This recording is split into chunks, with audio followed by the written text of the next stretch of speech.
Hello there. Well, tonight we're here at the Hard Rock Cafe on Beach Road in central Pattaya, and we're here for a whiskey dinner. What the hell's that? And it's courtesy of Chivas, or Chivas, as they would say here in Thailand. And I'm going to catch up with a man who's a brand ambassador. What's that? Well, let's go in and find out all about it.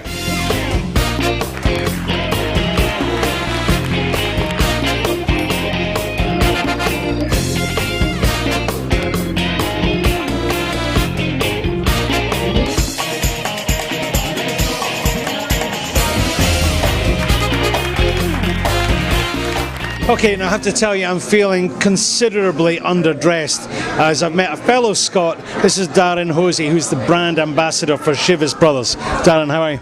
Very well, Paul. Great to be here in Thailand. I've been here many times before, but my first time here in Pattaya. Okay, now you're a guy, you come from sort of central Scotland originally? Originally from Glasgow, yes, and I moved up to Speyside, a little village called Keith, near Elgin, of about 4,000 people, about 5 years ago. I was working there at Strathisle Distillery for Chivas Regal, and then recently moved over to Asia to cover brand ambassador work, tastings, presentations. So now I've been based in Hong Kong. It makes it much easier to get to Asia and travel around and hopefully introduce people to the great taste of Chivas Regal. Well, it's a funny thing, you know, I mean, obviously I'm from Scotland, and we know that Chivas and some of the other brands, they're not as popular in Scotland, they're more for the export market. Yeah. And I was amazed actually, because I drove up through Keith just a matter of about 10 weeks ago, and I seen the Chivas distillery and the I guess, not the bonded warehouse, but I seen it's massive. Yeah, it's huge, yeah, I mean, it is huge. Chivas Regal, when first created back in 1909, was very much aimed at the export market, particularly North America. It was really designed to appeal to their taste, so it really has always gone from strength to strength in exports, and obviously whiskey has to be matured for a long time.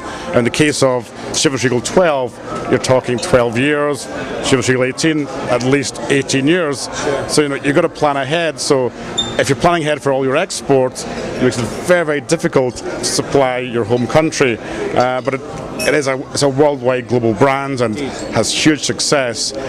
So we do see it in Scotland. It's now becoming much more popular in Scotland, but traditionally has always been an export brand, North America, and of course over here in Asia. I mean, it must be when they look at something like the 10 and the 12 and the 18-year-olds, because there's whiskies here, and I am talking about proper branded whiskies, but you do I see whiskies here that I've never seen in the UK that are 6 and 8 years old, and they're these kind of funny figures that I think I'd have the kind of Coke at hand, which is sacrilege, I know, but... Well, I wouldn't say sacrilege. Drinking whiskey is all about personal choice. Okay. I know back in Scotland, particularly, let's say the older generation, say you should always drink your whiskey neat. But it's all about personal choice, and many people around the world drink whiskey with Coca-Cola, with lemonades, on the rocks, neat. My personal choice is 50-50, water and whiskey. No ice? If I'm somewhere very hot, yes, with ice to cool it down.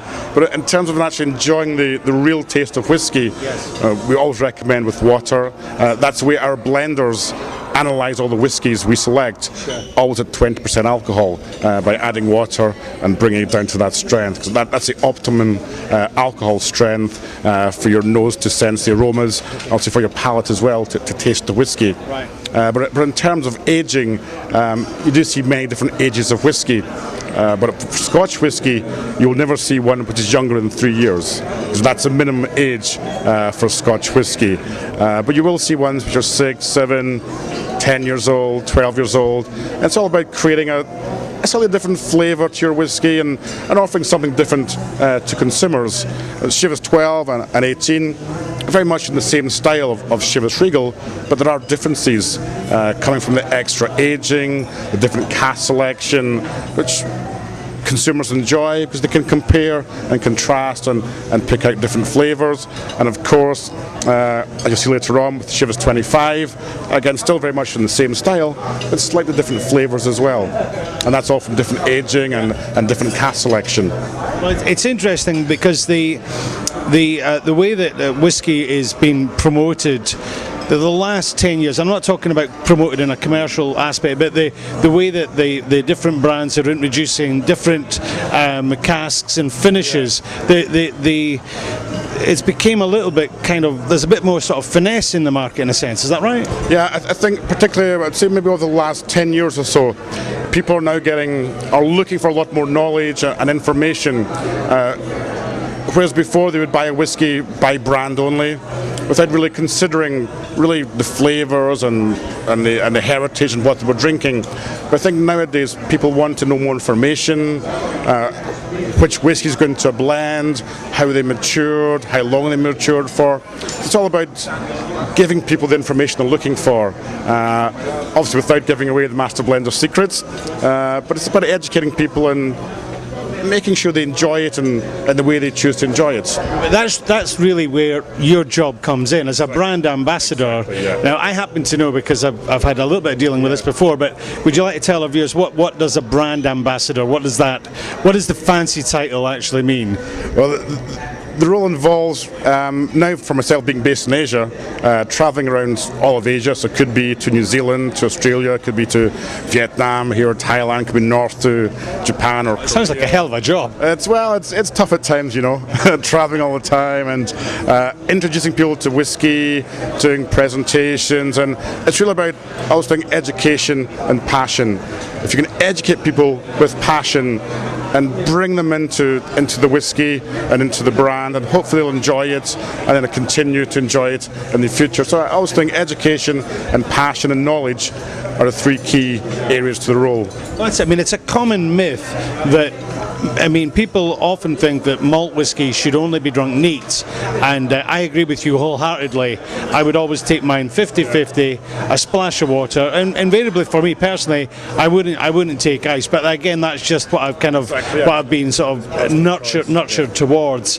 Okay, so tonight we're here at the Hard Rock, and you've been talking about whiskey, and you've been educating the guests who are now tucking into dinner, but you've been educating them about some of the whiskey. Now we've got some in front of us here.